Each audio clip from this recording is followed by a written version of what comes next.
उपाध्यक्ष महोदय, आप जानते हैं कि इस विधेयक पर आजकल जो बहस हुई है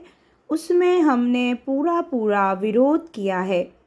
और इस संबंध में अपने तर्क पेश किए हैं। सरकार ने हमारे किसी भी सुझाव को स्वीकार करने से इनकार कर दिया है।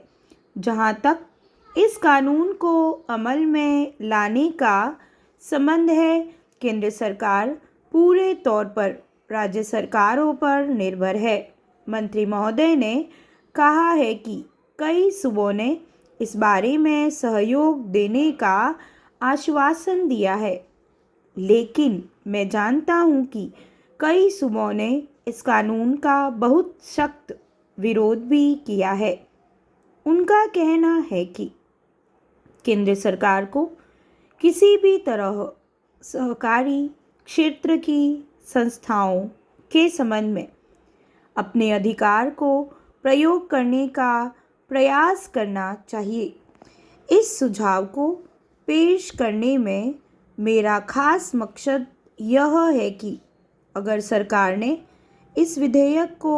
अमल में लाना ही है तो फिर यह विधेयक सारे देश में एक साथ अमल में आए और यह तमाम सहकारी बैंकों या सहकारी संस्थाओं पर एक साथ लागू हो। वरना जिस सूबे की सरकार यह मान लेती है कि इस विधेयक को वहाँ पर अमल में लाया जाए, वहाँ की सहकारी बैंकों को प्रीमियम देना पड़ेगा। इसका परिणाम यह होगा कि यह नया बोझ उस सूबे के बैंकों पर नहीं पड़ेगा जिसकी सरकार इस विधेयक को मानने से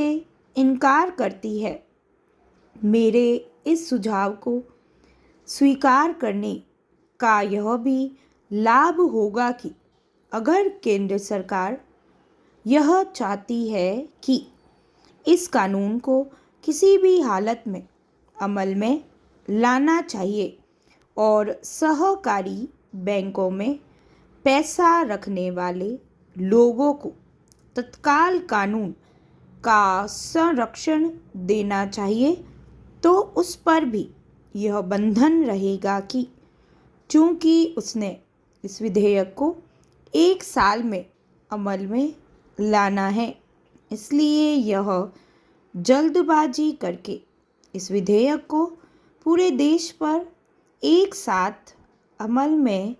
ला पाएगी।